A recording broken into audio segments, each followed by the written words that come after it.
ان کے اب سارے بال سفید ہو چکے تھے، چہرے سے داڑھی آج بھی غائب تھی، مگر جھریاں ڈھلتی عمر کی گواہی تھیں۔ وہ اس کے سر پر ہاتھ رکھتے اس کو خود سے لگا گئے۔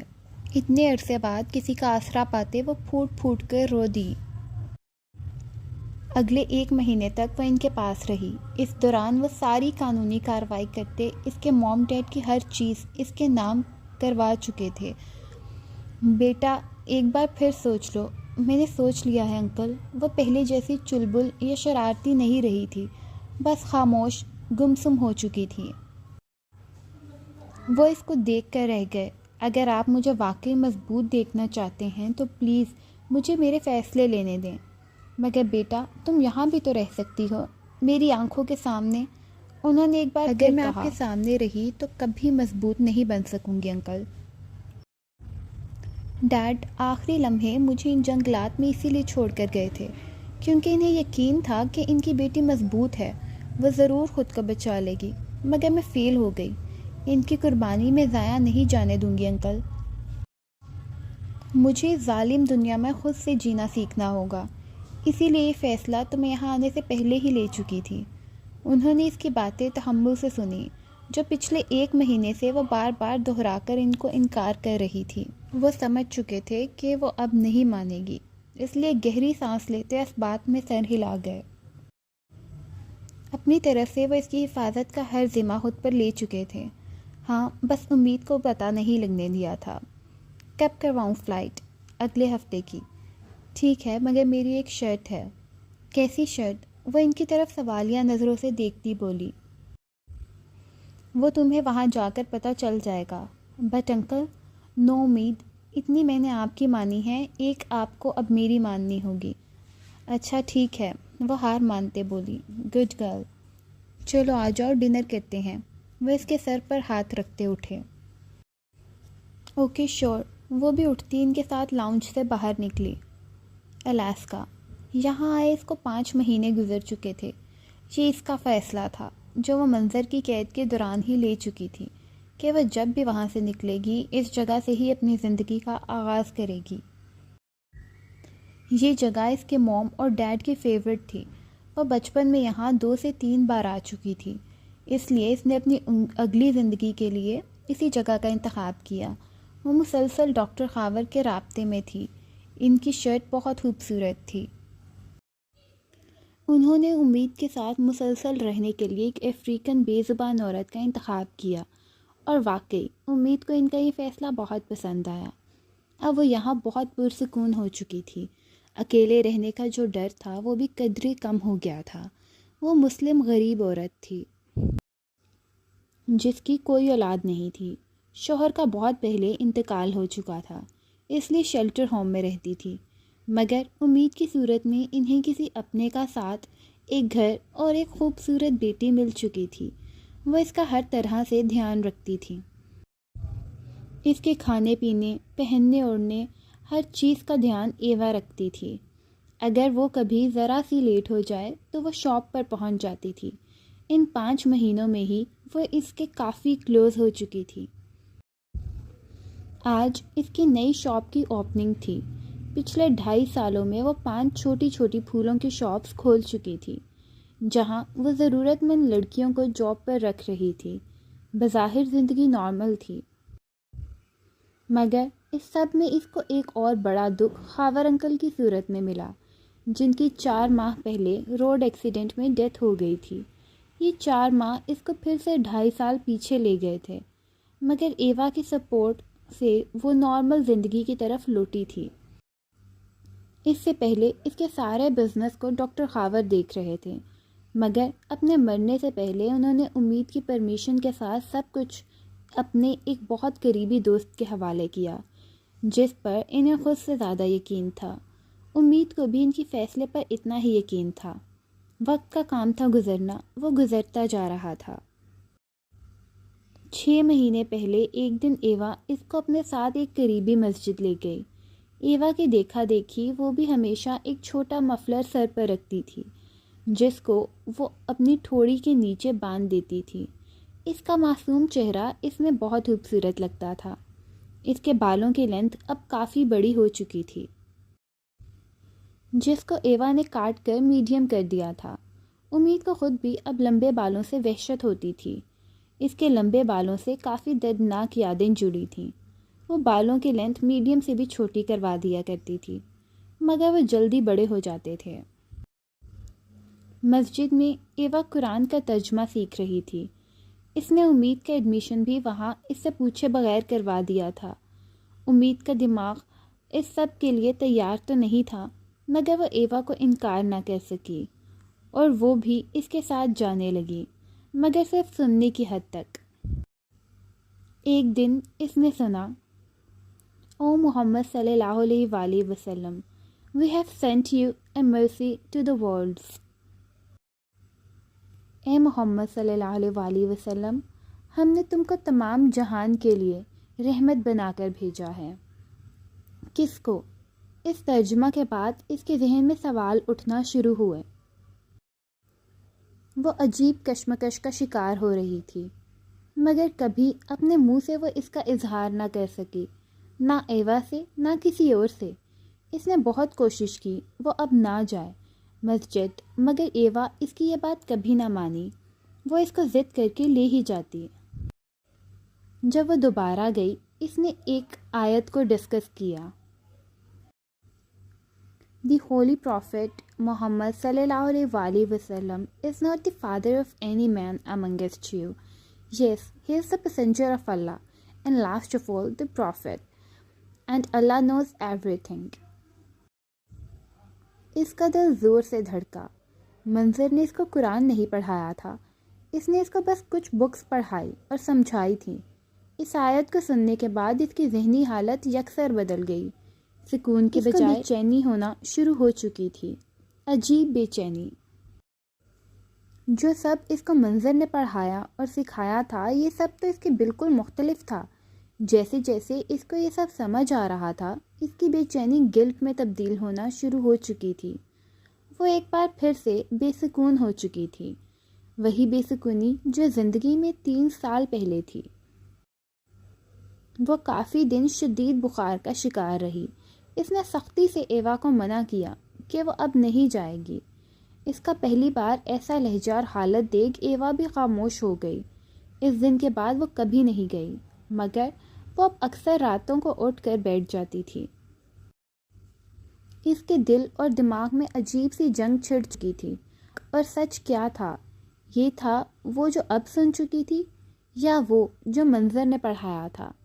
اگر یہ تھا تو حق اور سچ کا سامنا اس سے 22 سال اور 6 ماہ بعد کیوں ہوا تھا؟ اس سے پہلے کیا تھا؟ صرف خسارہ؟ کیا اس کے موم ڈیڈ بھی اسی خسارے کے ساتھ جا چکے تھے؟ یہ سوال اس کو تڑپا دیتا تھا۔ اس کے ڈیڈ نے اس کو آخری ملاقات میں یہی سب تو کہا تھا، تو کیا اس کے ڈیڈ پہلے سے جانتے تھے وہ غلط راہ کے مسافر ہیں؟ اگر وہ جانتے تھے تو وہ کیوں اس راہ کے مسافر بنے؟ اگر بنے تھے تو غلطی کیوں نہ سدھاری؟ کیوں انہوں نے امید کو پہلے کچھ سیکھنے نہیں دیا؟ غلط نہیں سکھایا تو صحیح بھی تو اس کی زندگی سے دور رکھا؟ یہ سوالات اس کے گلٹ کو ہر سیکنڈ بس بڑھا رہے تھے۔ وہ منظر سے وہ سب کیوں سیکھنے گئی تھی؟ صرف غصے اور ضد میں؟ اور اس غصے اور ضد میں اس نے کیا کیا تھا؟ پوری دنیا میں غلط اور جھوٹ کا پرچار۔ اس کی وجہ سے کتنے لوگ غلط راستے کے مسافر بنے ہوں گے۔ پچھلے 5 مہینے وہ ایک رات بھی ٹھیک سے نہیں سو سکی تھی۔ ایک بات پر اس کا دل بھرپور گواہی دے رہا تھا کہ وہ ایک گنہگار ہے، جس کا گناہ اس تک محدود نہیں تھا بلکہ دنیا کے کونے کونے تک پھیلا ہوا تھا۔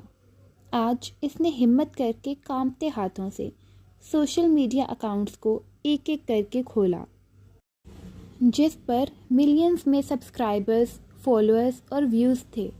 ان 3 سالوں میں اس کی ویڈیوز کو ایک خاص کمیونٹی کی طرف سے پذیرائی ملی ہوئی تھی۔ اس کے ویوز بس بڑھتے جا رہے تھے۔ اس نے یوٹیوب سے طریقہ دیکھ کر سوشل میڈیا اکاؤنٹ کو باری باری ڈیلیٹ کیا۔ یہ کرتے اس کی آنکھوں میں نہ رکنے والے آنسو تھے۔ یہ سب کر کے وہ گرنے کے انداز میں پیچھے تکیے پر گری۔ کیا یہ سب ڈیلیٹ کرنے سے سب ٹھیک ہو گیا تھا؟ ہرگز نہیں، یہ سب تو کبھی ٹھیک نہیں ہو سکتا تھا۔ وہ ایسے دلدل میں گردن تک پھنس چکی تھی جس سے وہ نکل بھی آتی تو اس کی میل اور اسمیل اس کے جسم سے کبھی نہ جاتی، جو اس کے جسم کا حصہ بن چکی تھی۔ جب سے اس کی زندگی میں منظر آیا تھا اس کو صرف نقصان ہوا تھا۔ ہاں، اس گناہ کی سزا تو اس کو شروعات سے ہی ملنا شروع ہو چکی تھی۔ وہ ہی سمجھ نہ سکی۔ وہ دونوں ہاتھ منہ پر رکھتے پھوٹ پھوٹ کر رو دی۔ روز کی روٹین کی طرح وہ آج بھی شاپ پر گئی۔ آج اس نے اپنے ورکر کو 3 گھنٹے کا آف دیا تھا۔ اس کو کوئی ضروری کام تھا۔ وہ خود ہی کسٹمر ڈیل کر رہی تھی۔ تبھی وہاں ایک آدمی لانگ کوٹ پہنے داخل ہوا۔ امید اس کا چہرہ نہیں دیکھ سکی۔ یہاں جو بھی آتا تھا اپنے پھول خود سلیکٹ کر کے اسے دیتا تھا۔ اس کی شاپ میں نیچرل اور آرٹیفیشل دونوں طرح کے پھول میسر تھے جو گھر کے لیے خوبصورت ڈیکوریشن کی طرح استعمال ہوتے تھے۔ امید ان پر ایک نظر ڈالتی واپس اپنے کام میں لگ گئی۔ وہ جو کوئی بھی تھا پھولوں کے بجائے سامنے پھولوں کی بھیچ لگی ایک بڑی سی تصویر کو دیکھ بہت بری طرح چونکا۔ امید بھی ان کو پھولوں کے بجائے تصویر کو دیکھتے پا کر ان کی طرف بڑھی۔ ایکسکیوز می، اس نے ان کو اپنی طرف متوجہ کرنا چاہا مگر وہ نہیں ہوئے۔ وہ آہستہ آہستہ چلتے اس پورٹریٹ کے بالکل پاس پہنچے۔ وہ حیرانی اور شوق سے اس کو دیکھ رہے تھے۔ ایکسکیوز می سر۔ 5 منٹ بعد بھی وہ نہ مڑے تو ناچار امید کو ہی ان کو مخاطب کرنا پڑا۔ امید کی آواز پر وہ اس کی طرف ہلکا سا مڑتے فوراً بولے، یہ کون ہے؟ انہوں نے اردو میں کہا۔ امید ان کو اردو بولتے دیکھ چونکی۔ سر، واٹس یور آرڈر؟ اس نے ان کے سوال کا جواب دینے کے بجائے اپنی بات کی مگر انہوں نے پھر سے پوچھا۔ امید کو ان کی آواز کانپتی ہوئی محسوس ہوئی مگر ساتھ ہی کوفت ہوئی۔ دس از مائی موم اینڈ ڈیڈ، اس نے اب کے بعد نارمل انداز میں کہا۔ وہ کرنٹ کھا کر اس کی طرف مڑے تھے۔ What is any thing wrong? وہ کنفیوز ہوئی۔ تو تم سوم کی بیٹی ہو؟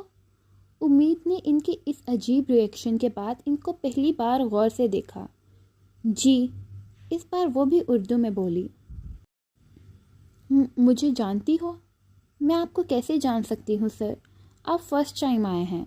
اب کہ وہ روحانسی ہوئی تھی، اسے ویسے بھی پاکستانی لوگوں سے خوف آتا تھا۔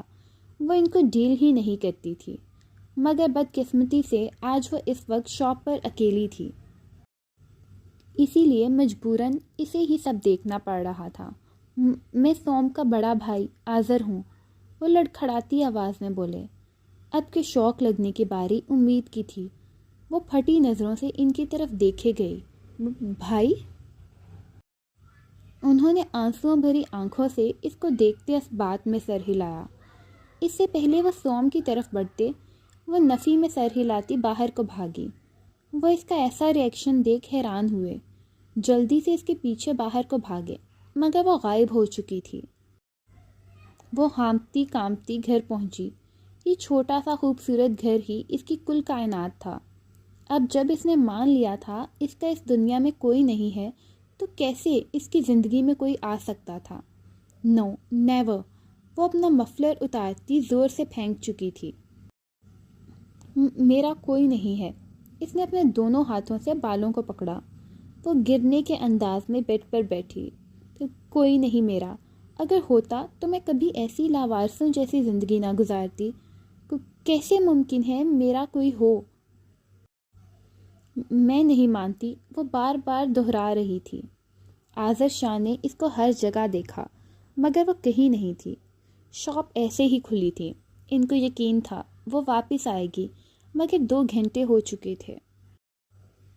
کسٹمر آتے اپنی مرضی سے پھول سلیکٹ کر کے خود ہی پیمنٹ سکین کر کے پے کر کے چلے جاتے، جس سے ظاہر ہو رہا تھا وہ اس چھوٹے سے ٹاؤن میں کافی جان پہچان رکھتی ہے۔ مزید آدھے گھنٹے بعد ایک لڑکی داخل ہوئی۔ انہیں وہ بھی کسٹمر لگے پر وہ ان کی طرف بڑھی۔ یس سر، میں آپ کی کیا مدد کر سکتی ہوں؟ وہ ان کے پاس آ کر نہایت پروفیشنل وے میں بولی۔ وہ جلدی سے اٹھے۔ کیا مجھے اس شاپ کی آنر کی ڈیٹیل مل سکتی ہے؟ وہ پورٹریٹ سے سمجھ چکے تھے یہ شاپ اسی کی ہے۔ انہوں نے جلدی سے انگلش میں کہا۔ اس لڑکی نے کچھ پل مشکوک نظروں سے آذر شاہ کو دیکھا۔ Sorry sir, we are not allowed to give such information to anyone. اس نے اس کا لہجہ کافی اسپاٹ تھا۔ I am not anyone, I am his uncle, انہوں نے بھی چبا کر کہا۔ ان کے انداز سے وہ کچھ ڈرتی گڑبڑائی۔ Okay, I am sorry. اس کا ڈرنا وہ نوٹ کرتے نارمل ہوئے۔ ٹھیک ہے، آپ کچھ مت بتائیں، بس یہ بتا دیں وہ کہاں مل سکتی ہیں مجھے اس وقت، کم از کم اتنا تو بتا سکتی ہیں۔ سر، وہ اس وقت اپنے گھر جا چکی ہیں، اس نے بھی ہچکچاتے جواب دیا۔ وہ مجھے ان کے گھر کا ایڈریس مل سکتا ہے؟ سوری سر، مگر پلیز یہ میری ریکویسٹ ہے، میں واقعی اس کا انکل ہوں۔ وہ میری بھانجی ہے۔ اس بات کو وہ کافی التجائیہ انداز میں بولے، جس پر وہ اس بات میں سر ہلاتی ان کو ایڈریس نوٹ کروا چکی تھی۔ یہ تھی ہماری آج کے ایپیسوڈ، اور امید کرتی ہوں کہ آپ کو یہ ایپیسوڈ بھی بہت اچھی لگی ہوگی۔ اپنی قیمتی رائے کا اظہار ضرور کیجیے گا۔ تب تک کے لیے اللہ نگہبان۔